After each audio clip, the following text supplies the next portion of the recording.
So some of you are well aware that we are midway on a journey through the Gospel of Mark, as we are indeed seeking to more fully live out our mission statement of following Jesus, doing justice, and building community. Nice. Y'all are starting to get this. If you say it over and over and over again, I guess it starts getting in there. And what we want even more than you to be able to recite those words are to be able to live those words through your faith, through your life each and every day. And so we continue with Jesus on the journey. And we are in chapters 7 and 8. If you want to follow along in your Bibles, they are in your pews. You're welcome to do that. I will let you know, I'm not this Sunday going to go through each and every story of the text as I've tended to do for the last few Sundays, but we're going to hone in a little bit today and parse out, perhaps, while touching on some of these different stories, pull out some general themes, some of the message that we might receive and what it looks like, what it means to follow Jesus. So at the beginning of our text for this week, for those of us who have been reading it each day, Monday through Friday, is an encounter between Jesus and some other religious folks. And they're disputing something about being clean and unclean. That which is defiled and that's that which is pure. And friends, this is more than just about good hygiene, okay? Again, Craig didn't read this part, so you might be wondering, what is she talking about if you didn't read your text this week? I'm talking about an exchange about Jesus' disciples, his students, his followers. They said, hey, they ate with unclean hands. Being unclean and clean, that was about your worth, who belonged, who was welcome in the community. And it relates very clearly, at least to me, to this text that follows about this woman whom Jesus meets. Not just a woman, but a mother, and a mother who is desperately seeking help for her child. What you might not have noticed is Jesus crossed some boundaries in the midst of all of this. When he was talking about clean and unclean and saying it's not what you take into your mouth, but what comes out of it that defiles somebody, he was talking with other Jews. He was a Jew. He was talking with other Jews according to our story. And then he crosses a boundary. He's trying to get away from that, according to our author here, whom we'll call Mark. He's seeking to get away from that, and this woman seeks him out, and he is in Gentile territory. That means non-Jewish territory. He has crossed a boundary. And you might think, because Jesus has just torn up this tradition, this way of separating one group of people from another, that when Jesus encounters this woman whose daughter is in need of healing, he would immediately say, yes, of course. Let your daughter be made well. Let that unclean spirit leave her. She is whole. She is healed. She deserves that. But we don't get that in this story, right? We get Jesus, who has just been in this linguistic back and forth between these religious authorities and who bested them at that game. He gives a retort to this woman and says, hey, lady, you don't give the children's food to the dogs. All right, Jesus, what's going on here? But she responds in what I like to think of a Jesus kind of way. Says, hey, even the dogs get to eat the scraps that fall from the table. She bests Jesus right after he has bested his opponents. And she gets the healing. She gets the liberation for her daughter that she has been seeking. And Jesus continues his ministry after this. He continues and he offers healing to a man who in his time and place would have been very much on the outskirts, on the margins of society. Who is deaf and who is mute, and we've talked. We have explored disabilities in this community, right? What does it mean? What does it mean for us to encounter these texts where Jesus is said to offer healing? Well, we have to take context into mind. If you were in such a situation in Jesus' day and age, that was pretty much it. So healing was needed. Healing was necessary for this one to be a part of the community. But does that mean that is the sort of healing we need today for people who are deaf, for people who are mute, for people who are blind, for people who have any disability? I would challenge that.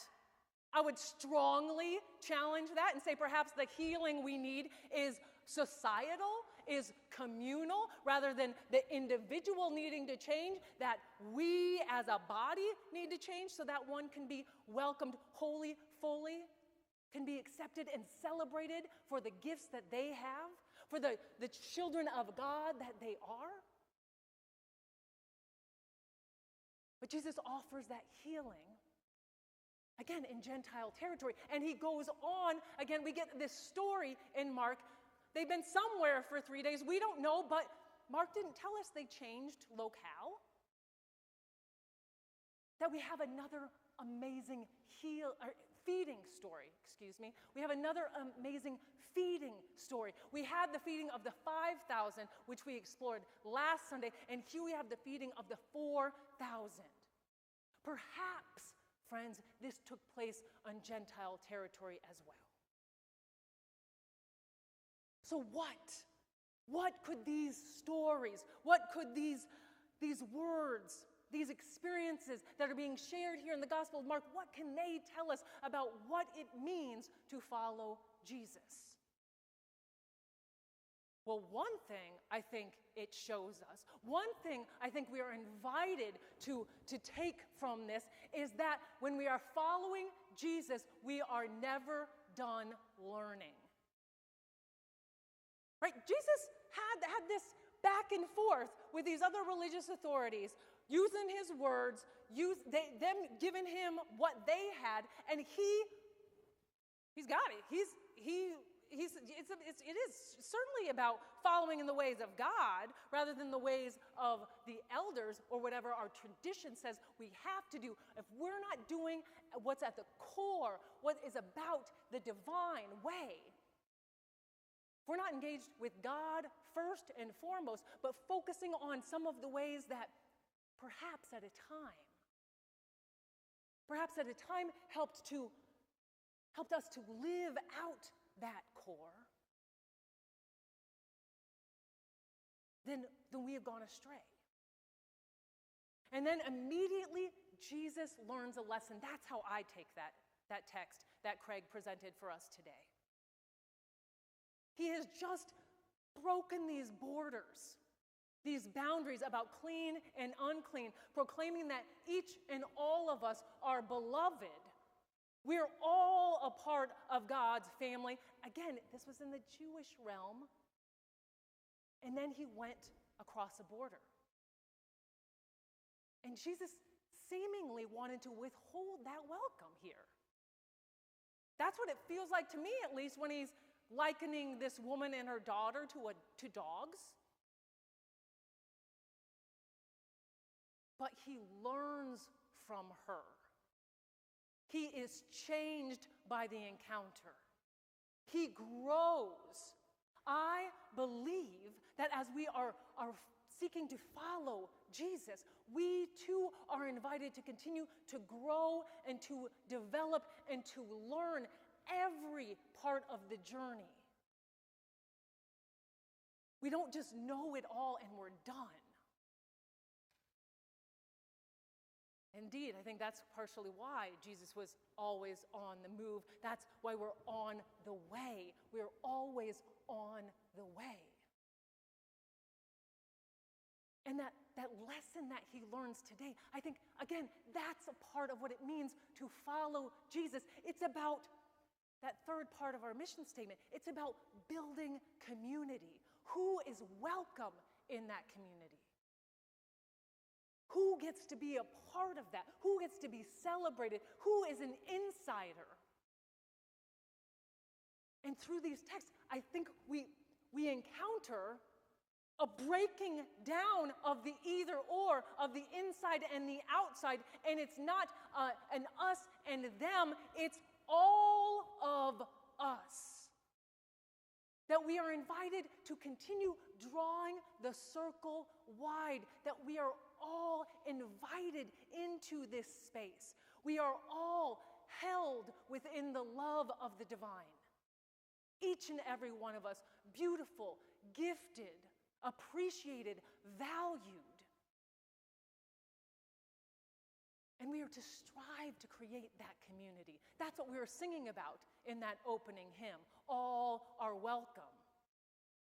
How do we create such a space? And yes, friends, yes, this applies to us as individuals.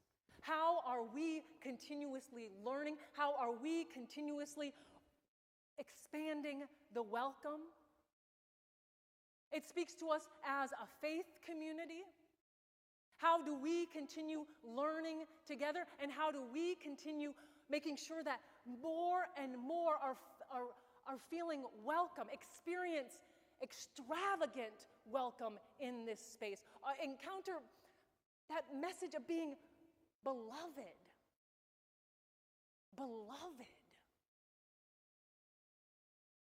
truly valued in community? How are we invited and called to create that space? But it doesn't end there. Friends, this is a call to us, yes, as individuals. This is a call to us, yes, as a faith community. And this is a call to us as a society. We are well aware that there are many ways in which our nation, in which the dominant narrative of our society others some and welcomes others. Some are on the inside and some are on the outside. It was made readily apparent to those of us who are paying any attention to that big American football game that happened last Sunday, focusing in on the halftime show when Bad Bunny was going to be performing, and the reaction that his presence, that invitation had on some in our country, who proclaimed that he was un-American. That is unclean, right? On the outside, he didn't meet the criteria. He was from Puerto Rico. He speaks Spanish. He was going to, get this, sing in Spanish. I don't know how people don't know that Puerto Ricans are American citizens, that many people speak Spanish in this country, that the U.S. took over part of the land that now is a part of this country, was taken over from people who were speaking Spanish after they had been taken over by Spaniards, right? All about colonialism.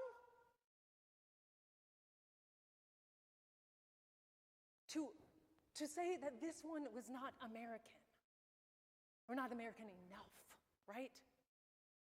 Friends, it is before us all the time how some in our society are deemed worthy and others unworthy.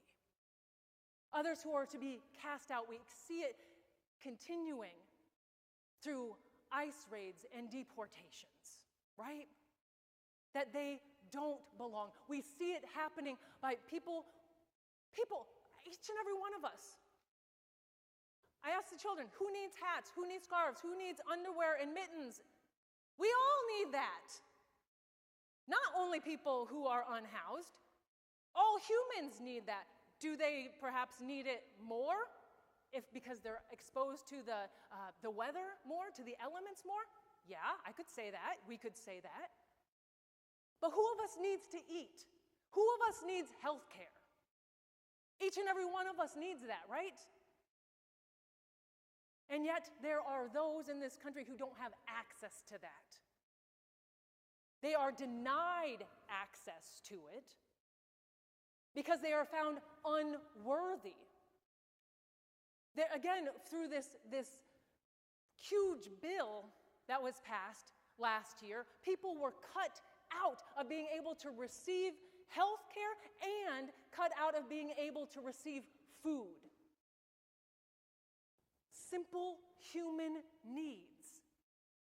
Who deserves that? Who deserves that according to these texts that we are encountering here in the Gospel of Mark?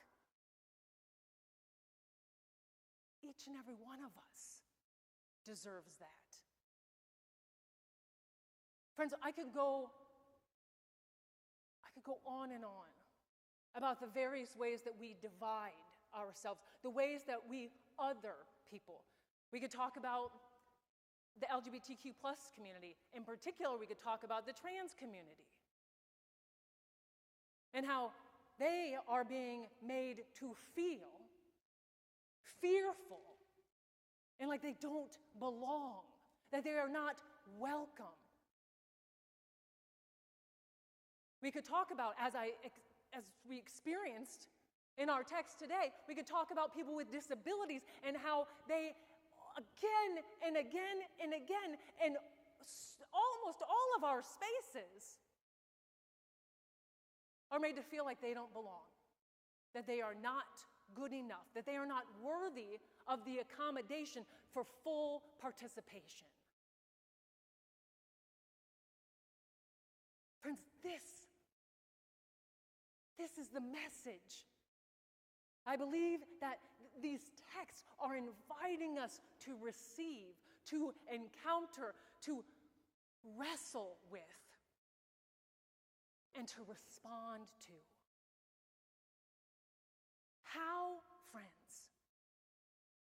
how are we being called to create a more equitable and welcoming world, a community, a self? How are we being invited to learn more? Because that is a key place for us to start.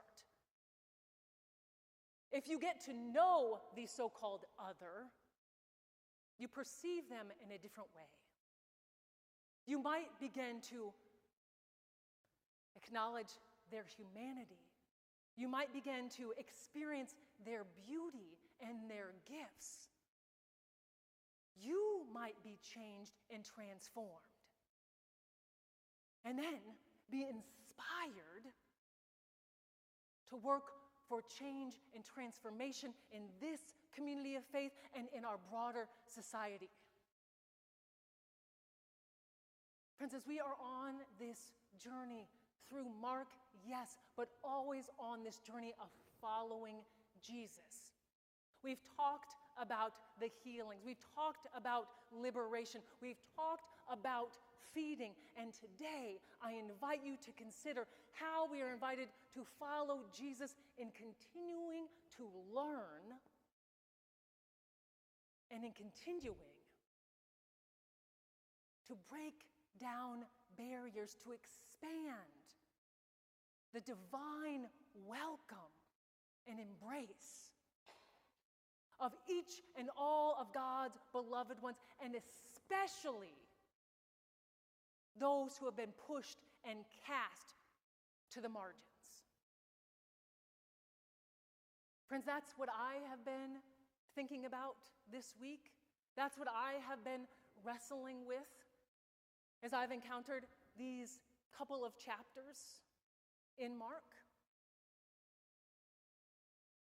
But how is the Spirit moving within you? How is God bidding you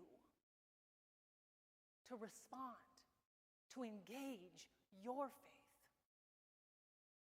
Friends, I'm going to give you a moment to reflect, a moment to meditate, a moment to pray, to listen for the voice of God, to feel for the movement of the Spirit, to perceive God's guidance and God's grace in this moment as we continue on this journey of faith. Friends, let us be together now for a moment